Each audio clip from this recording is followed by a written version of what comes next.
સિટીમાં ભારતનું પ્રથમ ઇન્ટરનેશનલ સ્ટોક એક્સચેન્જ શરૂ થવાનું છે. સ્ટોક એક્સચેન્જમાં વેપારીઓ માટે કેવી સુવિધાઓ હશે અને તેનાથી ગુજરાતને શું ફાયદો થશે તેના પર એક નજર કરીએ. ગુજરાત બનશે વેપારનું કેન્દ્રબિંદુ.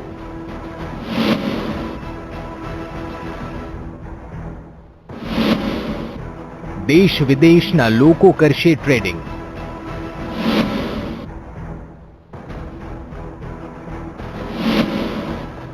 વિશ્વની સૌથી fastest stock exchange system.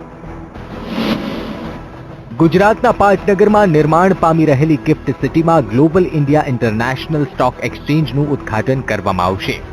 Vibrant સમિટના પહેલા જ દિવસે એટલે કે 9 જાન્યુઆરીના રોજ વડાપ્રધાન નરેન્દ્ર મોદીના હસ્તે તેને ખુલ્લું મૂકવામાં આવશે. આ સ્ટોક એક્સચેન્જ 22 કલાક ધમધમતું રહેશે. વિદેશી કંપનીઓને આકર્ષવા સરકાર ખાસ ટેક્સ બેનિફિટ આપશે, જેમાં 5 વર્ષ સુધી ઇન્કમ ટેક્સ ભરવાનો રહેશે નહીં. ત્યારબાદ કુલ ઇન્કમ ટેક્સ પર 9% ટેક્સ ભરવાનો રહેશે. આ સ્ટોક એક્સચેન્જમાં ઇક્વિટી અને કોમોડિટીઝ સહિતનું ટ્રેડિંગ થઈ શકશે.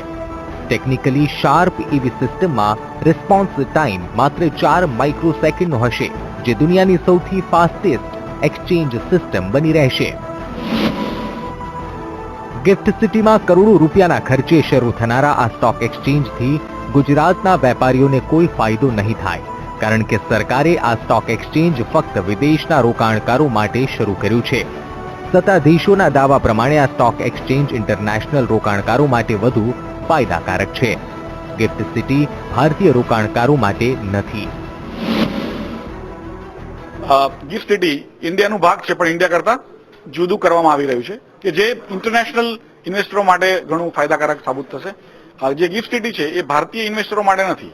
જે ઇન્ટરનેશનલ ફાઇનાન્સ સેન્ટર છે એમાં ફોરેનના ઇન્વેસ્ટર્સ પાર્ટિસિપેટ કરી શકશે, કોર્પોરેટ પાર્ટિસિપેટ કરશે, જે હાઈ ફ્રીક્વન્સી ટ્રેડિંગ હોય, ફોરેનના ઇવન રિટેલ નિવેશક પાર્ટિસિપેટ કરી શકશે. આ સમગ્ર મામલે સવાલ ઉભો થાય છે કે આ સ્ટોક એક્સચેન્જમાં ફક્ત વિદેશના રોકાણકારો માટે જ કેમ ફાયદાકારક બનાવાયું છે. સવાલ એ પણ થાય છે કે ગિફ્ટ સિટી જો વિદેશી રોકાણકારો માટે જ હોય તો દેશના રોકાણકારો કે વેપારીઓનું શું? Narendra Rathod, VTV news, Gandhinagar.